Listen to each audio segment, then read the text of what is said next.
Të nderuar shikues, po vazhdojmë me bisedën në studio, sikur ju paralajmëruan edhe kolegët. Sot është dita botërore e shëndetit mendor dhe sikurse në gjithë botën, kjo ditë shënohet edhe në Kosovë. Tema e trajtimit në gjithë globin për këtë vit është skizofrenia, një sëmundje me çrregullim mendor që llogaritet në gjithë botën, vuajnë rreth 21.000 persona. Kjo temë është përzgjedhur për shkak se është konsideruar se këta persona nuk kanë trajtim dhe sigurisht për ditën botërore të shëndetit mendor që shënohet sot, ne do të flasim me zotin Sami Uka nga Organizata Botërore e Shëndetësisë. Mirë se erdhe. Mirë se ju gjithë. Zotin Sami, pse është e rëndësishme të shënohet kjo ditë? Qoftë në botë, por sigurisht më tepër në Kosovë. Rëndësia që i jepet ditës botërore të shëndetit të shënimit saj qëndron në faktin se të sëmurët mendor janë nga shtresat e popullatës më të neglizhuara, më të keq trajtuara, më së paku të pranuara në shoqëri, edhe të cilët i vuajnë pasojat e sëmundjes vetë në mënyrë shumë dimensionale, jo vetëm nga sëmundja, por shumë më tepër nga stigmat të cilën e pësojnë. Për këtë arsye, dita botërore e shëndetit mendor, që shënohet çdo 10 tetor të secilit vit, përpiqet që të ngrisë vetdijen e popullatës në përgjithësi, po edhe të institucioneve shëndetësore për nevojën që këta njerëz, këta fatkeq të trajtohen si çdo njeri tjetër, t'ju mundsohet, t'ju krijohen mundësit për punësim, t'ju krijohen mundësit për të jetuar një jetë të shëndetshme. Pikërisht këtë mesazh e përçon edhe motoja ditës botërore të shëndetit mendor që tingëllon si skizofrenia të jetosh jetën shëndetshme me skizofreni. Deri vonë është menduar se është një sëmundje pa trajtueshme, edhe e cila nuk ka shpresë, thjesht është diçka që lind si e tillë kryesisht në moshën e vonë të adoleshencës ose në fillim të moshës së rritur, edhe që nuk ka shërim, mirë po dëshmit tregojnë se me një trajtim të kujdesshëm, me një stil të shëndetshëm të jetës, këta njerëz mund të jetojnë jetën e tyre në potencial të plot, edhe mund të shërbejnë edhe shoqërisë. Dhe kur përmendi edhe faktin që këta njerëz që kanë këto probleme, këto çrregullime mendore janë të në fakt paragjykuar domosdoshmërisht nga shoqëria, do të thotë se shoqëria jonë është konservatore në kuptim të hapjes ndaj tyre, përkrajes?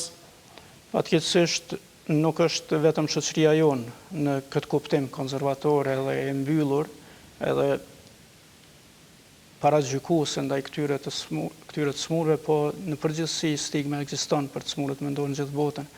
Po natyrisht edhe numri të smurëve me çrregullime mendore, po edhe trajtimi i tyre, numri është shumë më i madh, po edhe trajtimi i tyre është shumë më i dobët në vendet të cilat janë në zhvillim dhe të cilat kanë resurse të pakta materiale për trajtim.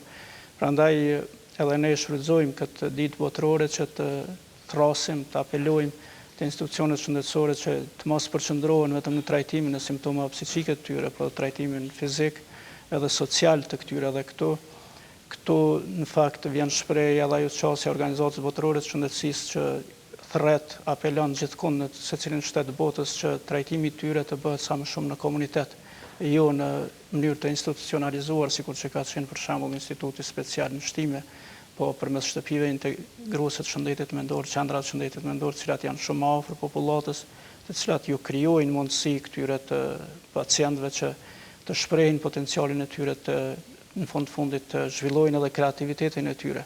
Po e zëm në secilën prej qendrave të shëndetit mendor që janë në Kosovë, në 7 regionet të Kosovës, për çdo ditë botërore të shëndetit mendor organizojnë aktivitete edukative dhe argëtuese në të cilat vetë të smurët me çrregullime mendore e përgatisin një program të pasur argëtues edhe të tregojnë kreativitetin e tyre, për të mos përmendur edhe numrin e atyre të cilët edhe krijojnë libra, shkruajnë poezi prej këtyre të smurëve.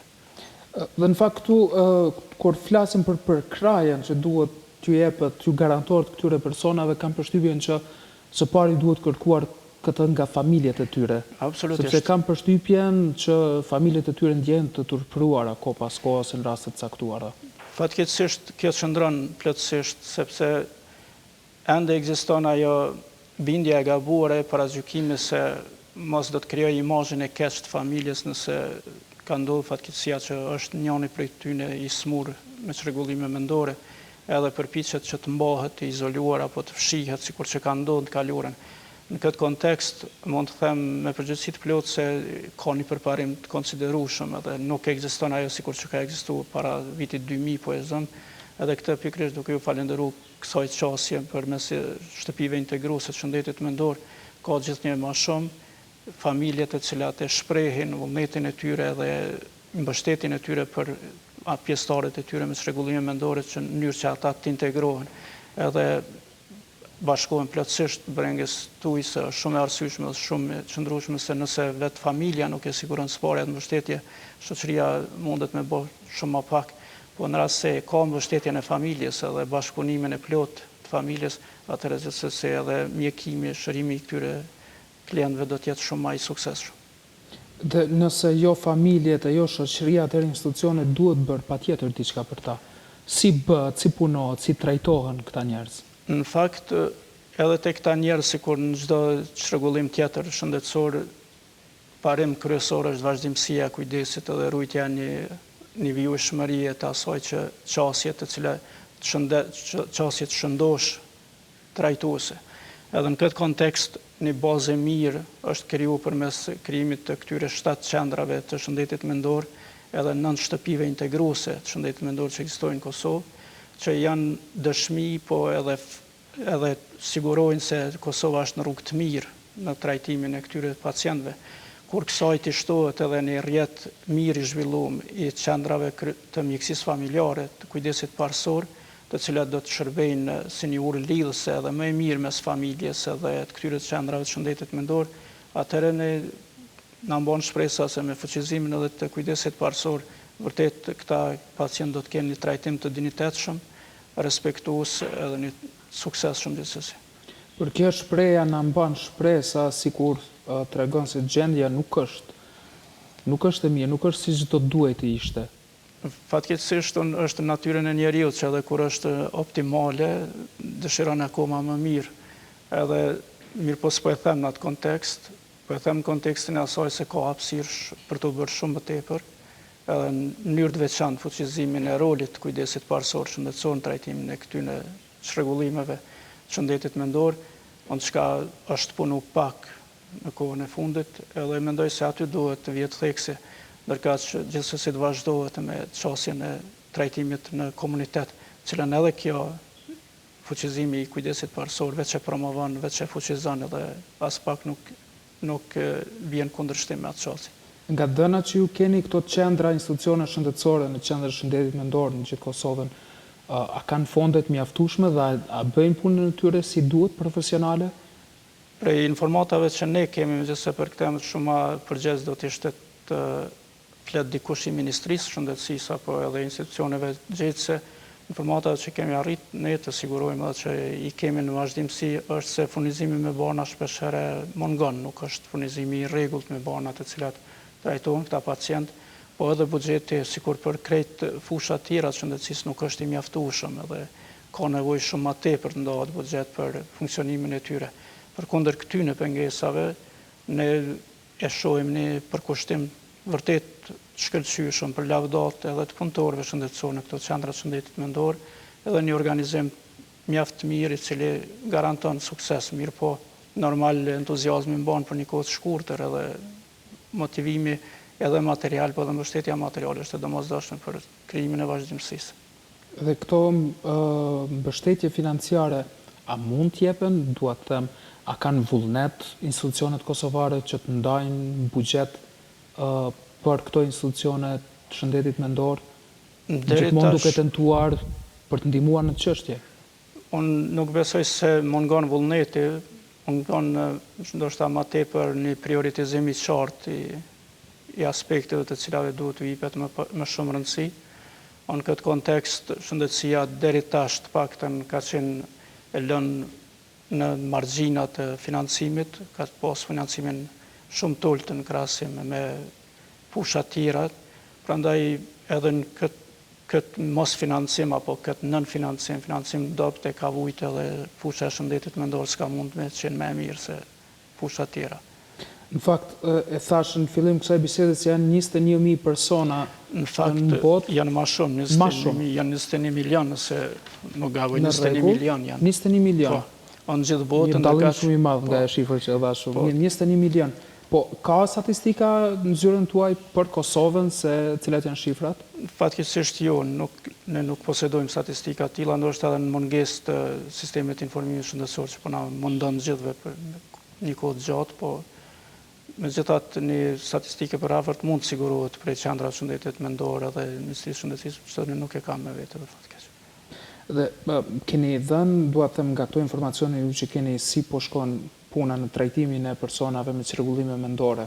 Nuk është se folet fjalë të këqija për kundrazi, për krahët institucionet, por a mund të nxjerrni rekomandime se çfarë duhet bërë më tepër ose? Në fakt, unë këtu me vete i kam edhe mesazhet kryesore të që lati për cilë organizata botërore e shëndetësisë, e cila thotë se skizofrenia si smundje shumë e rëndë, çrregullimi i rëndë e shëndetit mendor, prek 21 milion njerëz ato që tham në mbarë botën ose 1/3 e popullatës evropiane çdo vit, që është një shifër relativisht shumë e madhe e çrregullime mendore.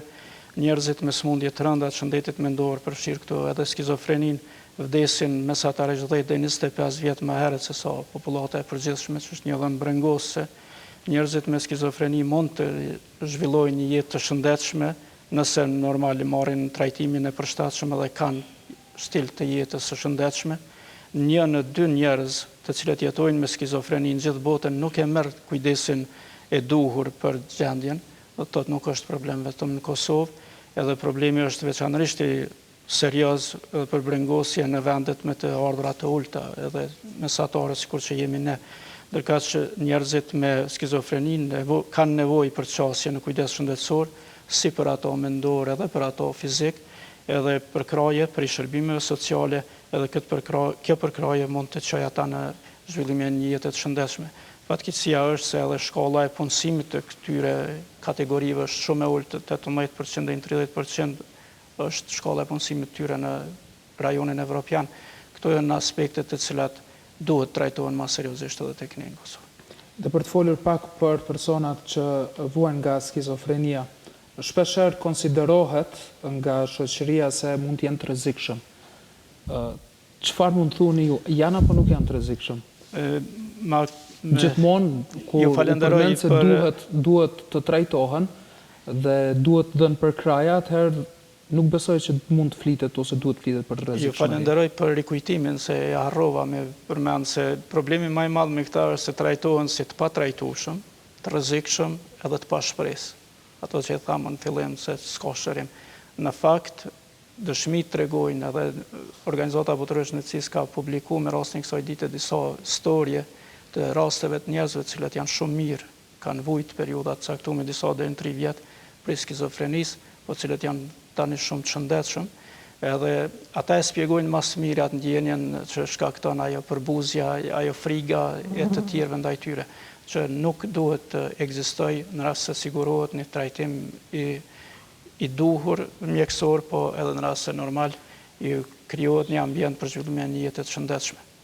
Se është paragjykim shumë i përhapur, kujtoj edhe tek ne se duhet kemi shumë kujdes ndaj tyre normal, sepse ata e vujnë prej dëgjimit zonave të imagjinar, prej deluzioneve, mirë po për ata ekziston trajtimi, edhe ekzistojnë punëtorë shëndetësor, edhe institucione shëndetësore që duhet i trajtojnë, po do të jemi të kujdesshëm, po jo të kemi frikë prej tyre. Gjithsesi, dhe nga gjithë kjo bisedë mund nxjerrim përfundimin më të mirë se shoqëria duhet jetë më hapur që përposht që ti pranoj edhe të ndihmoj këtyre personave. Absolutisht, ti ndihmoj, të krijoj mundësi të barabarta si për punësim, si për jetë të shëndetshme, të krijoj mundësi për trajtim shëndetësor jo vetëm të aspektit psikik, po edhe atij fizik, sepse kjo shpesh lihet pas dore, edhe të krijoj mundësi edhe për të punësimit në rastet kur kjo është e përshtatshme. Megjithëse në shkollën e punësimit e kemi as shtult edhe për kategori tjera, po super profesionale do të thoya, atëherë mbetet problem. Të mos neglizhohen as këta. Unë ju falenderoj shumë zotës Sami që erdhët sot, gjithsesi dua të di këto rekomandime që ju i nxjerrni do t'i dorëzoni në institucionet kosovare? Ne kemi vazhdimsi kontakte me Ministrinë e Shëndetësisë, me institucionet shëndetësore, gjitha niveleve dhe natyrisht i shkëmbejmë këto njohuri të reja, këto dhëna të reja dhe tani për tani nuk ankohemi absolutisht në bashkëpunimin, në koordinimin që kemi ta përkundrazim. Ajo është një relacion për lavdat. Dhe i falenderojmë edhe për respektin, për konsideratën, po edhe për përpjekjen për zbatimin e rekomandimeve të cilat i ofrojmë. Faleminderit shumë që erdhët sot në studio, sukses në punën tuaj. Faleminderit shumë.